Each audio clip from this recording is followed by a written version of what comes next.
Welcome students. और आज हम क्लास 10th का चैप्टर नंबर 4 कंटिन्यू करने जा रहे हैं, कॉन्ट्रीब्यूशन। और आज जो है हम सॉल्व कर रहे हैं exercise 4.3, question number 4। Question number 4 क्या है? The sum of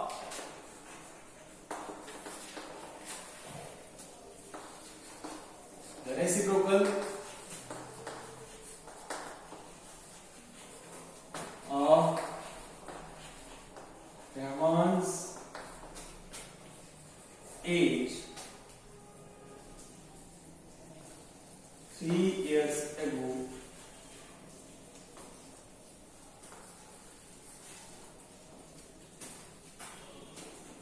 and 5 years from now is 1/3. Find the present age. तो सबसे पहले हमने यहां पर देखना है कि हमें कंडीशन क्या गिवन है। तो कंडीशन हमारे पास जो है वो है द सम करना है हमें। The reciprocal of Raman's age 3 years ago and 5 years from now is, जो सम है वो किसके बराबर है? 1/3 का। तो हम इसको जब सॉल्व करेंगे तो हमें गिवन क्या है? सम दिया है इसका द रेसिप्रोकल ऑफ। तो सबसे पहले हम लेट करेंगे। लेट हमें निकालना क्या है? Present as. तो लेट करेंगे हम, let the present age of Raman be X years। अब नेक्स्ट क्या निकालना हमें? Raman's age 3 years ago। तो 3 साल पहले कितनी होगी? Then Raman's age 3 years ago कितना हो जाएगा? Equals to x। 3 साल पहले कितनी होगी? तो x माइनस 3 years। नेक्स्ट हमें क्या देखना है? 5 years from now, 5 साल आज के बाद उसकी एज कितनी होगी? तो रामान एज 5 years from now कितना आएगा? x plus 5। एज जो है वो बढ़ जाएगी। अब हमने कंडीशन अप्लाई करनी है। तो condition therefore according to question क्या है? द सम ऑफ रेसिप्रोकल, इसका भी रेसिप्रोकल करना है और इस एक्सप्रेशन का भी हमें रेसिप्रोकल करना है और उसके बाद हमको सम करना है। The sum of the reciprocal of Raman's age कितना आ रहा है?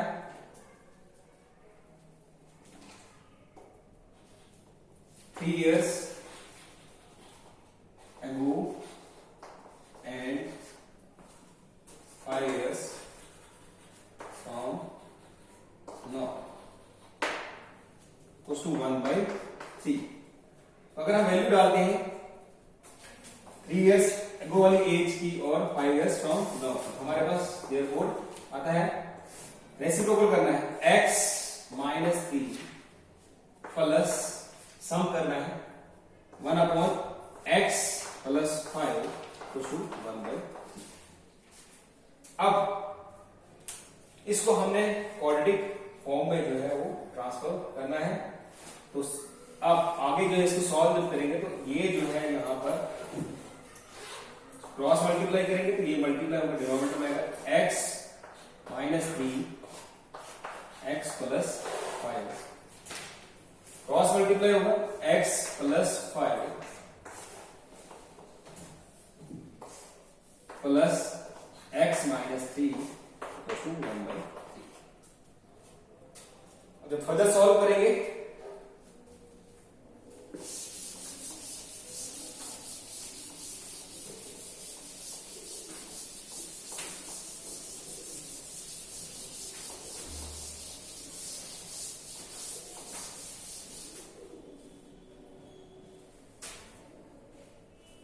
जब इसको सॉल्व करेंगे तो यहां पर जो डिनोमिनेटर में आएगा वो आएगा एक्स स्क्वायर, तो इसके साथ मल्टीप्लाई होगा, plus 5x minus 3x minus 15। जब इसको यहां पर जब सॉल्व करेंगे तो ये आएगा x plus 5 plus x minus 3।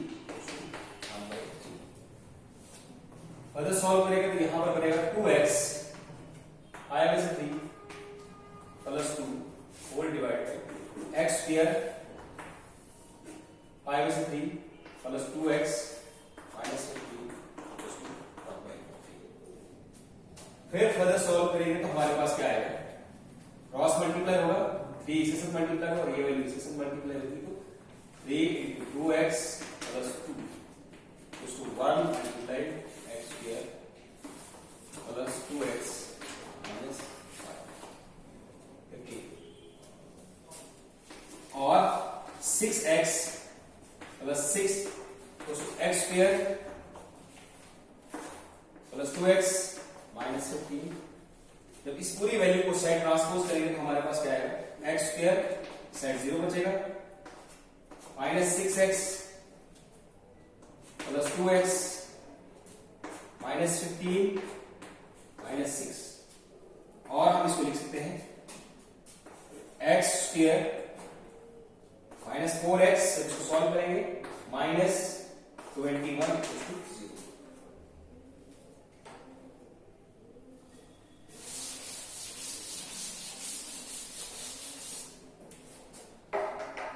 अब ये हमें जो है यहां पर हमें क्वाड्रेटिक्स मिली है, अब हमें इसे सॉल्व करना है और अब हमें देखेंगे a कितना है 1, b कितना है -4 और c कितना है -20। अब सबसे पहले हम निकालेंगे using b square minus 4ac, value कितनी आएगी, b स्क्वायर की वैल्यू कितनी है, b की वैल्यू -4 स्क्वायर करेंगे minus 4 into 1 minus 21, 16 minus minus plus और ये हो जाएगा कितना 84, टोटल हो जाएगा 100। बी स्क्वायर माइनस 4ac हमारे पास जो वैल्यू आई है वो है 100। Therefore two roots x quadratic formula use करेंगे, minus B plus minus under root B square minus 4ac whole divided 2a। x equal to value कितनी आएगी x की, b की वैल्यू जो है हमारे पास -4 है और बाहर में जो माइनस लगेगा plus minus B square minus 4ac की वैल्यू जो है वो 100 आई है होल डिवाइडेड 2 इंटू a की value 1, minus minus plus 4 plus minus under root 100 की वैल्यू जो है 10 है होल डिवाइडेड 2। अब यहां पर हमारे पास x की वैल्यू जो है वो 2 आएगी, एक x की वैल्यू 4 प्लस यहां पर 10 आएगा 10 होल डिवाइड बाई 2 और दूसरी वैल्यू जो है x की x equal to 4 minus 10 whole divide by 2। यहां पर x की जो वैल्यू है वो कितनी आ रही है 14 डिवाइड बाई 2 और x equal to -6 divide by 2, x equal to 7 और x इक्वल टू -3। दो वैल्यूज आई है x की। अब x हमने क्या सपोज किया था क्वेश्चन के स्टार्टिंग में, प्रेजेंट एज ऑफ रहमान, तो अब यहां पर जो है x की दो वैल्यू आई है, x 7 और x जो है -3। अब माइनस में एज नहीं हो सकती है, एज हमेशा जो है वो पॉजिटिव रहेगी। अब जो रहमान की जो प्रेजेंट एज होगी वो कितनी होगी, देखो present age of Rahman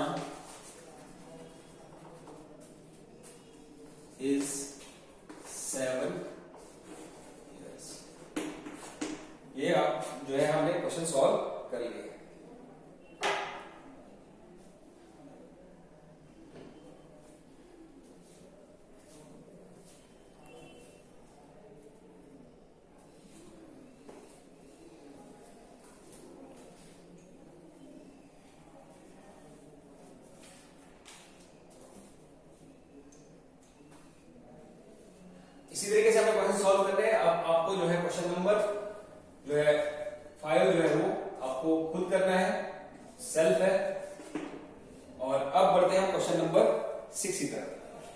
question number 6 क्या है? क्वेश्चन नंबर 6 जो है हमारे पास दिया है, the diagonal of a square जो है वो साइड की जो है साइड से 60 मीटर जो है वो जो है लेंथ में ज्यादा है, और जो लेंथ है वो है 30 मीटर, साइड है रेक्टेंगल की उससे ज्यादा। तो मैं पहले क्वेश्चन लिख देता हूं।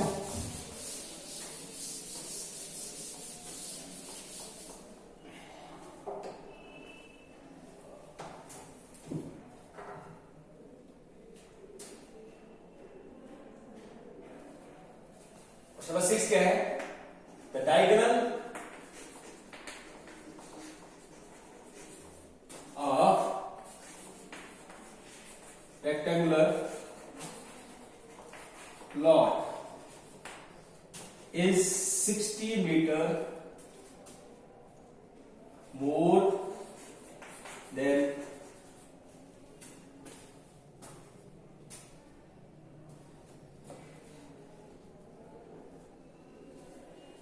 the shorter side, and the length of plot is 30 meter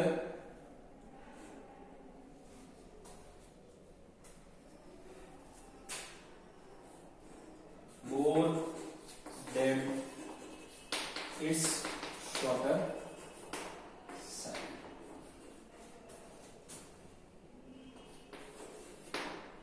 Find the sides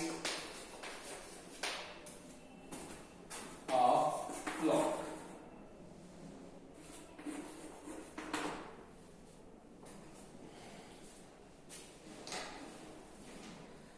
सबसे पहले हमें देखना है कि हमारे पास क्या दिया है? Diagonal of a rectangular plot कितना है? 60 metre more than its shorter side. Shorter side से वो 60 मीटर ज्यादा है, और उसके बाद जो लेंथ है, लेंथ जो है प्लॉट की कितनी है? 30 metre more than shorter side. तो सबसे पहले अगर हमारे पास हम जो है रेक्टेंगल की जो है फिगर ड्रॉ करें तो किस तरह होती है? ए, बी, सी और डी। ये लेंथ है, ये ब्रेड्थ है, और ये जो है वो डायगोनल। अब शॉर्टर साइड जो है, सबसे शॉर्टर साइड जो है वो ब्रेड्थ होती है। तो अगर हम इसको x सपोज करते हैं, और उस वक्त डायगोनल कितना दिया है? वो x से कितना ज्यादा है? 60 मीटर। और जो लेंथ है, लेंथ शॉर्टर साइड से कितनी है? 30 मीटर। तो यहां पर आएगा ब्रेड्थ प्लस 30, इस तरीके से निकालेंगे, और यहां पर जो है ब्रेड्थ प्लस 60 होगा। तो सबसे पहले हम सपोज क्या करेंगे? तो सॉल्व करेंगे क्वेश्चन को। हम लेट करेंगे, let the breadth of field या plot B X metre. Therefore जो लेंथ है, लेंथ किसके बराबर है? ब्रेड्थ से। शॉर्टर साइड से 30 मीटर जो है वो ज्यादा है। तो L कितना आएगा? Therefore breadth plus 30। ब्रेड्थ हमें लिया है x, लेंथ जो है वो आएगा x प्लस 30। नेक्स्ट जो है हमारे पास डायगोनल है। तो डायगोनल हमें वो कितना दिया है? डायगोनल है शॉर्टर साइड से, शॉर्टर साइड प्लस 60 मीटर। और अगर हम शॉर्टर साइड की वैल्यू डालेंगे तो शॉर्टर साइड क्या है? Breadth plus 60 metre. ब्रेड्थ की वैल्यू डालेंगे तो डायगोनल जो है हमारे पास कितना आया? x प्लस 60 अब हमारे पास जो है लेंथ भी आ गई, ब्रेड्थ भी आ गई और डायगोनल भी आई।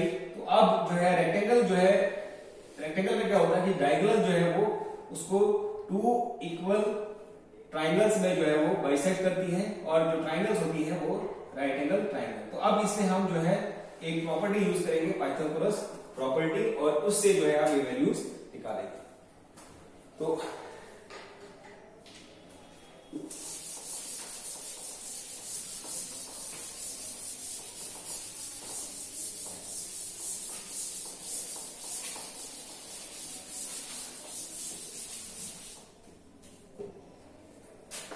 for using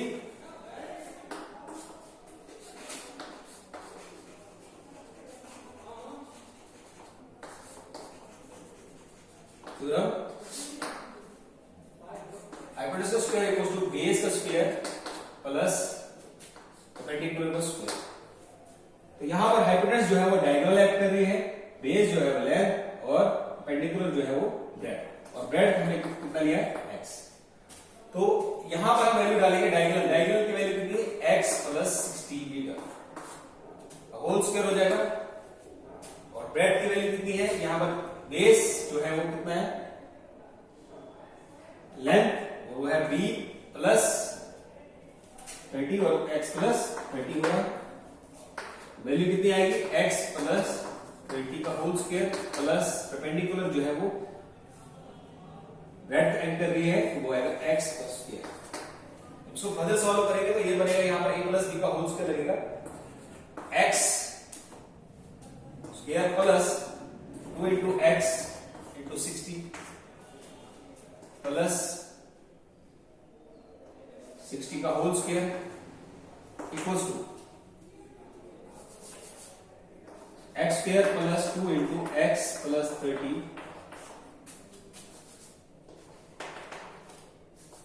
प्लस 30 का whole square plus x square.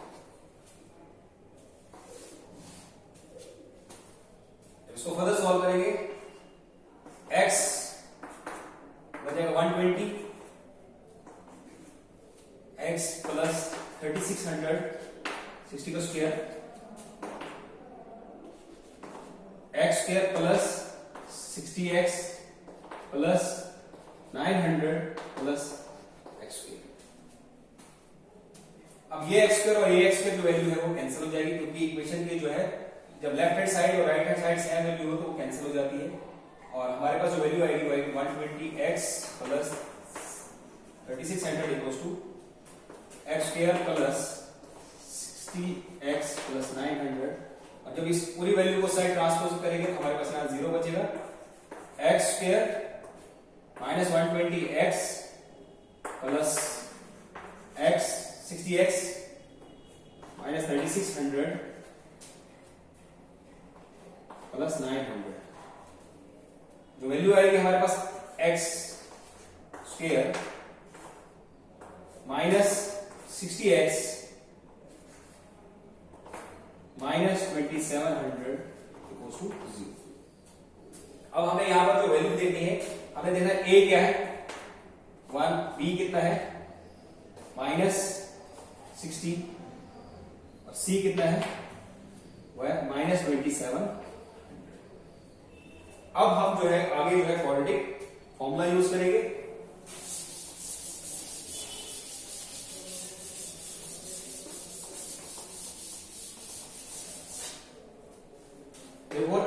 x equals to minus b plus minus under root b square minus 4ac whole divide by 2a। Value डालेंगे माइनस और माइनस b की value जो है वो कितनी है, b की value minus 16 plus minus minus 60 का whole square minus 4 into 1 into 2700 minus 27 whole divide by 2 into 1।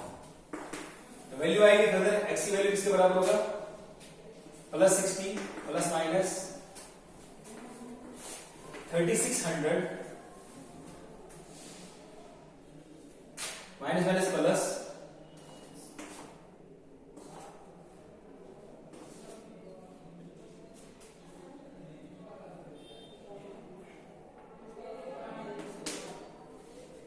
Whole divide by 2।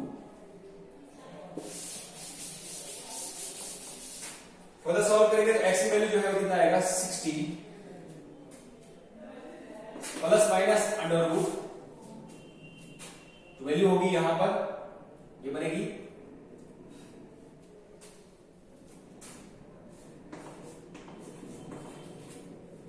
और फर्दर जब होल डिवाइड बाई 2 होगा और फर्दर सॉल्व करेंगे x इक्वल टू, अब यहां पर जो है यहां पर 44 144 100 है, ये जो है ये भी परफेक्ट स्क्वायर है और ये भी, ये वैल्यू जो है वो परफेक्ट स्क्वायर है। 144 जो है परफेक्ट स्क्वायर और दो जीरोस हैं, तो ये एक परफेक्ट स्क्वायर है, तो ये किसके बराबर होगा 60 प्लस माइनस अंडर रूट, जो वैल्यू आएगी किसके बराबर आएगी, वो आएगी 120 के बराबर, whole divide by 2।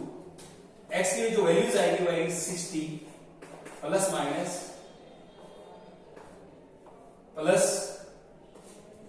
120 whole divide by 2, और दूसरी जो वैल्यू आएगी x की, x equal to 60 minus 120 whole divide by 2। अब हमारे पास x की जो है दो वैल्यूज आ रही है,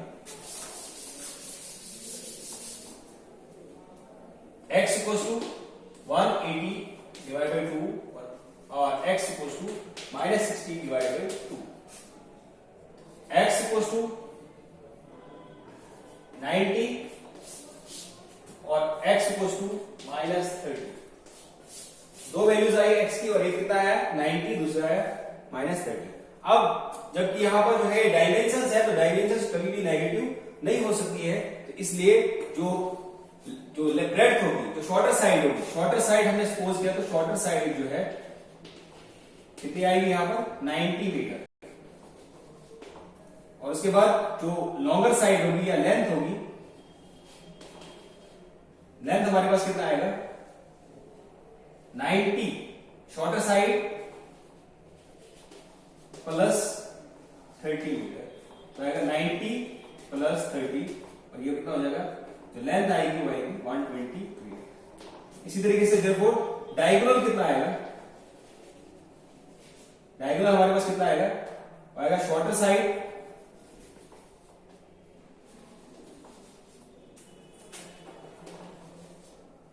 प्लस 60, शॉर्टर साइड कितनी है 90 प्लस 60, तो हो जाएगा कितना 150 मीटर। इस तरीके से इसको हम सॉल्व करेंगे।